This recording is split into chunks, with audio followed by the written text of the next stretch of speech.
अभी अभी जन्मा एक नन्हा शेर का बच्चा सूखी हुई एक पेड़ की टहनी पर फंस गया था।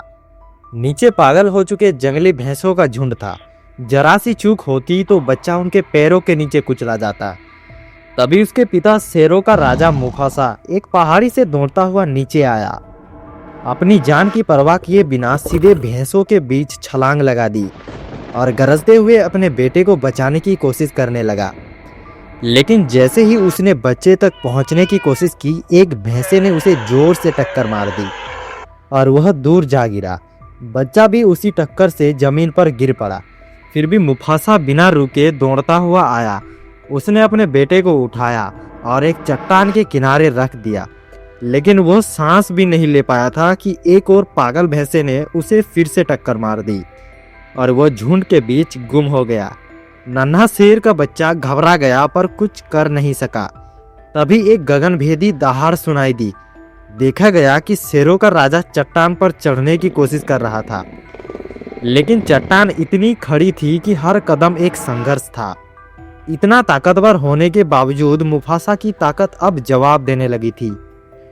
आखिरी दम तक उसने कोशिश की। अब बस एक कदम बाकी था जब उसके सामने उसके भाई, उसके अपने खून मंगलू का चेहरा नजर आया। मुफासा ने उससे मदद मांगी, लेकिन मंगलू ने उसे घृणा से देखा और उसके पंजे पर जोर से प्रहार कर दिया, जिससे मुफासा सीधे गहरी खाई में गिर गया। वो कभी सोच भी नहीं सकता था कि उसका अपना भाई, अपना ही खून उसकी मौत का कारण बनेगा। नीचे खड़ा उसका बेटा ये सब देख नहीं पाया। वो बस अपने पिता को गिरते हुए देखता रह गया। वो दौड़कर गया, पिता को हिलाया, उठाने की कोशिश की, लेकिन मुफासा अब कभी भी उठने वाला नहीं था। टूट चुका सिम्बा उनके शव से लिपटकर रोने लगा। उसे विश्वास ही नहीं हो रहा था कि उसका अजय पिता अब नहीं रहा। तभी मंगलू आया और झूठे सहानुभूति जताते हुए बोला कि ये सब सिम्बा की गलती है।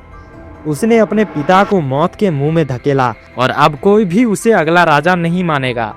सिम्बा गहरे अपराध दोषी में डूब गया और जब उसने मंगलू से पूछा कि अब वो क्या करे, तो मंगलू ने कहा, भागो सिम्बा भागो और कभी वापस मत आना। लेकिन दुष्ट मंगलू उसे यूं ही छोड़ना नहीं चाहता था। उसने अपने आदेश पर शिकारी कुत्तों को उसके पीछे लगा दिया। सिम्बा भागते भागते खाई में गिर गया। शिकारी कुत्तों ने उसे मरा हुआ समझकर वापस रिपोर्ट कर दी, मगर सिम्बा की किस्मत अभी बाकी थी। वो एक किनारे की चट्टान पर अटक गया और जान बच गई, मगर अब उसके पास ना पिता था, ना माँ और ना ही कोई सुरक्षा। और वो अब तो खुद को इस हादसे का गुनहगार भी मान रहा था। वो नन्हा शेर था सिम्बा, शेरों का राजा मुफासा का बेटा। जिस दिन उसका जन्म हुआ पूरा जंगल खुशी से गूंज उठा। लेकिन उसी दिन मंगलू का सपना टूट गया। वो चाहता था कि एक दिन वो खुद राजा बने, पर सिम्बा के आते ही वो सिर्फ एक सपना बनकर रह गया। इसी जलन में मंगलू ने सत्ता हड़पने की योजना बनाई। उसने मासूम सिम्बा को बहलाकर एक खतरनाक जगह भेजा और कहा कि सभी बड़े शेर वहां जाते हैं। सिम्बा अपने दोस्त नाला के साथ वहां गया, पर वह जगह डरावनी थी, चारों ओर खतरा था। तभी शिकारी कुत्तों का एक झुंड वहां आ गया जो उन्हें मारने वाले थे। सिम्बा ने अपनी पहचान बताई, लेकिन वे रुके नहीं, उल्टा उन्हें खाने की तैयारी करने लगे। सिम्बा की मासूम दहाड़ पर वे हंसने लगे। तभी दूर से मुफासा की दहाड़ गूंजी और पूरा शिकारी कुत्तों का झुंड थरथराने लगा। मुफासा ने अकेले ही सबको धूल चटा दी और बेटे और नाला को वहां से निकाल कर ले गया। लेकिन उसी रात सप्ताह की भूख में पागल मंगलू ने उन्हीं शिकारी कुत्तों से हाथ मिला लिया और एक भयावह योजना रच डाली। अगली सुबह उसने सिम्बा को एक घाटी में भेजा और खुद बहाना बनाकर चला गया। फिर शिकारी कुत्तों ने जंगली भैंसों को वहां दौड़ा दिया। मासूम सिम्बा उस मौत के सैलाब से खुद को बचाने की कोशिश कर रहा था। तभी मुफासा आया और उसे बचा लिया, लेकिन खुद मारा गया। अब सिम्बा खुद को बिन पिता के दोषी समझता जंगलों में भटक रहा था। उसे लगने लगा कि उसका अब मर जाना ही बेहतर है और गिद्ध भी उसके चारों ओर मंडराने लगे।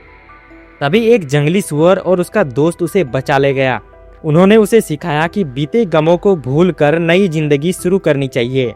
सिम्बा ने धीरे धीरे कीड़े मकोड़ा खाकर रहना सीखा और वहीं बड़ा हुआ। उधर मंगलू ने झूठ बोलकर सबको बताया कि मुफासा और सिम्बा दोनों भैंसों के पैरों के तले मर गए हैं और खुद राजा बन बैठा।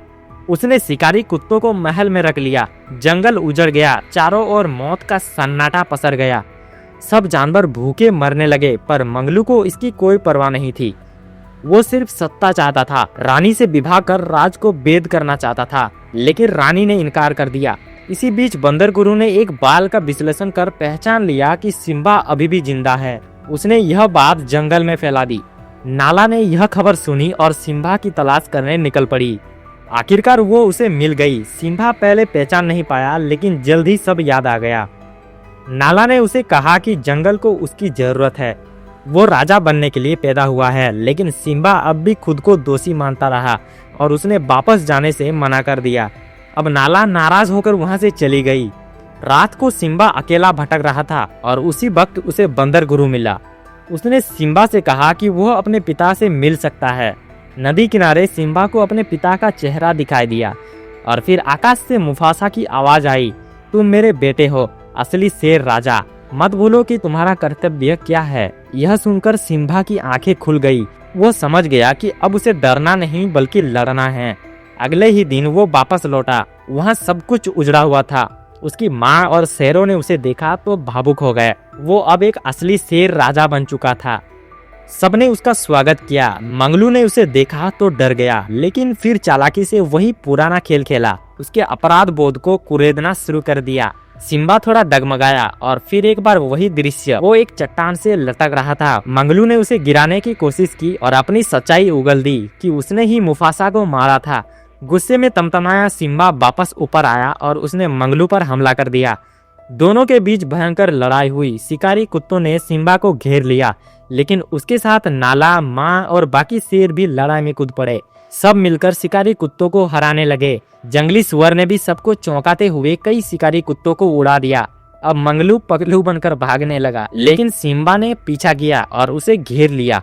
अब मंगलू डर गया और सारा दोष शिकारी कुत्तों पर डालने लगा, पर वे सब सुन रहे थे। उन्होंने गुस्से में आकर मंगलू को घेर लिया, उसे नोच नोच कर मार डाला। सिम्बा ने अपना हक वापस पा लिया। नाला के साथ उसका नया जीवन शुरू हुआ और जल्द ही उनके बच्चे हुए। जंगल फिर से हरा भरा हो गया। सब जानवर मिलकर खुशी से अब रहने लगे और एक बार फिर शेरों की धरती पर शेर राजा न्यायपूर्ण शासन बहाल हुआ।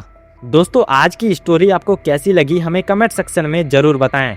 साथ ही वीडियो पसंद आया हो तो इसे लाइक करना ना भूलें और आगे भी ऐसे ही वीडियोस देखते रहने के लिए हमारे चैनल को सब्सक्राइब कर बेल आइकन को प्रेस कर ले, ताकि हमारे वीडियोस के नोटिफिकेशन आपको सबसे पहले मिलते रहे। हम आपसे मिलेंगे फिर किसी वीडियो में। तब तक के लिए अपना और अपनों का ख्याल रखें। धन्यवाद।